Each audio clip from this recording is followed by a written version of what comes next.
Okay, so when you think about iconic Japanese food, sushi comes up, ramen definitely, amazing stuff. Absolutely. The big names. But there's this other dish, maybe less famous internationally, Hmm. but huge in Japan itself. Kind of an unsung hero. Hmm. And it gives you this really interesting window into the culture, doesn't it? Especially if you're looking for something, quick, tasty, and really affordable. Totally. We're talking about gyudon, the Japanese beef bowl. Yeah, and it's fascinating how something so seemingly simple can tell you so much about, well, culinary values and everyday life there. Exactly. So maybe for anyone listening who isn't totally sure what Yeah. is gyudon based on Okay, that. so picture this. Really thin slices of beef plus some onions all simmered together Right. in this savory but also kind of sweet sauce. You've got soy sauce, a bit of sugar, mirin for that unique sweetness, and dashi for that deep umami flavor. That sounds good already. And then they just ladle all of that over a bowl of hot, steaming rice. It's like the go-to meal for so many people in A Japan. real staple. Totally. And surprisingly easy to whip up at home, too, which is nice. So for this deep dive, we're leaning on insights from Japanese OISHII foods. They really highlight its appeal for travelers, Oh, right? yeah, they do. They talk about how it hits this sweet spot of convenience, great flavor, and importantly, cultural experience, especially if you're watching your spending. Right. So our mission today is kind of figure out why Guianan works so well, why it's so popular. Let's get into it. Okay, first thing that jumps out is just how easy it is to find. I mean, these Gyudon places, the chain restaurants, they seem to be absolutely everywhere in Japan. Oh, definitely. The source material really bangs the drum on that ubiquity. You find these chains all over the place. And loads of them are open 20/47. Yeah, many are. Yeah, So think about it. You're out sightseeing, maybe late, maybe you just forgot to eat. happens to the best of us. Right. And bam, there's a place open. You can get a hot, proper meal without waiting ages. That's huge. Yeah, the convenience is massive for a traveler. And then there's the price. The article mentions something like 500 yen for a bowl. Yeah, around that mark, often.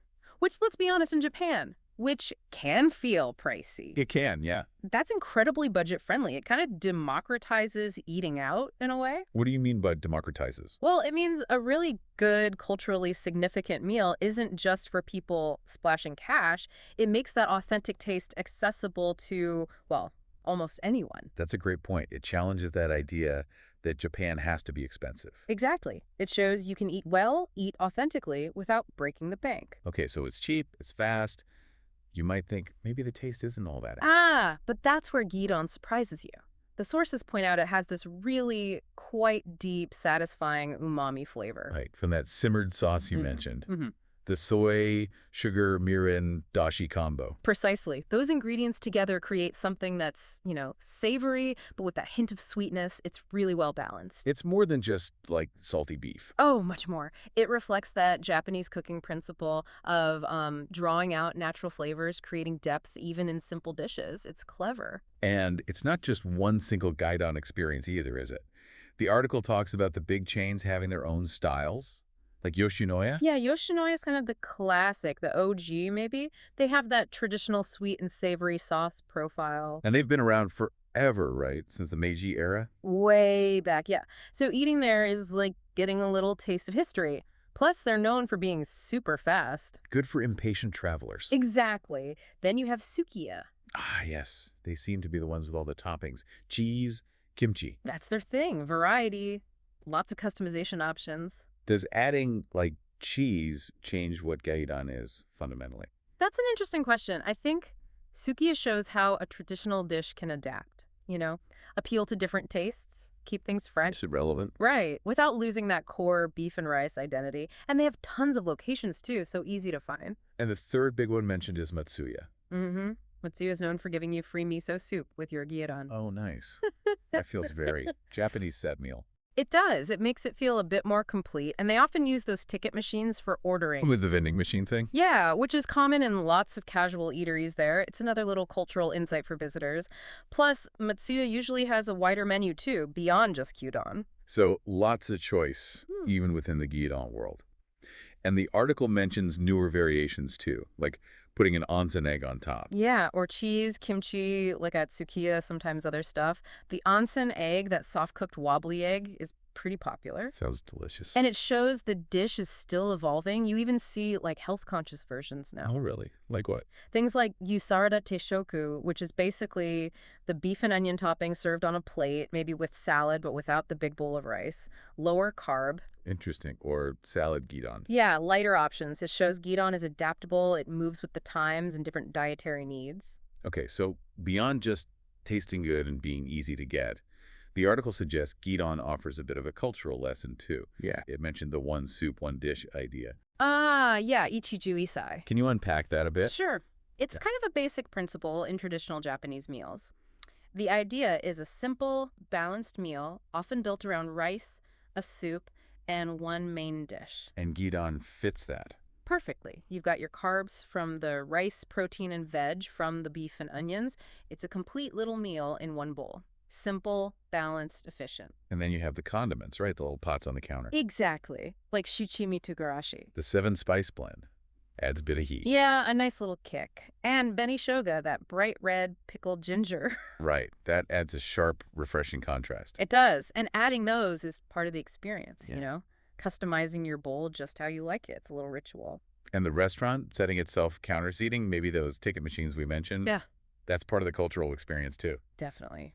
The counter setup often means quick turnover, efficient service. It's common for solo diners, too. And the ticket machines, well, they streamline things, especially when it's busy. It's just a different way of doing things that you experience firsthand. Now, for someone visiting Japan for the first time, maybe a bit worried about the language barrier.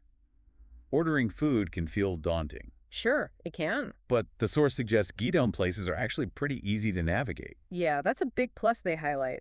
The menus are usually simple, often with pictures, big, clear photos of the food. That helps a lot. Definitely. And if they have the ticket machines, it's even easier. You just find the picture, what you want, press the button, pay, get your ticket. And just hand the ticket to the staff. Exactly. Minimal interaction needed if your Japanese isn't great. It's very visual. And many places have menus in other languages, too. English, Chinese, Korean.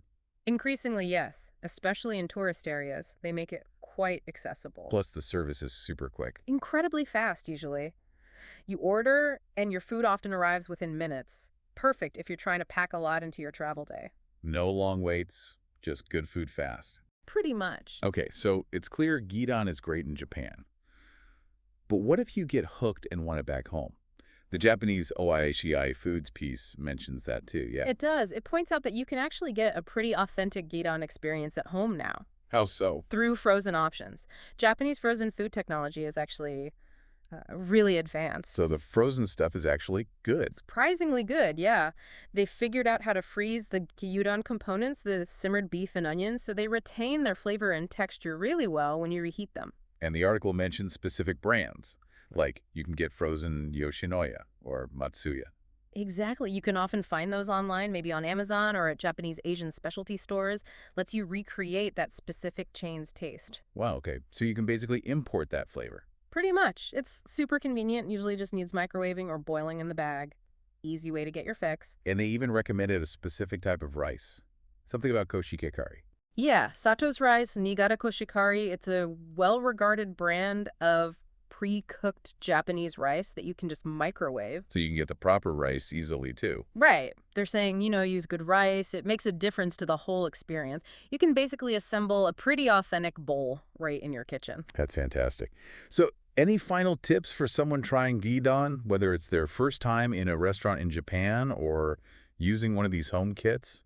Well, the article suggests definitely playing with the condiments. Add that benishoga ginger, sprinkle some shichimi spice, see what you like. Don't be shy with the extras. Right.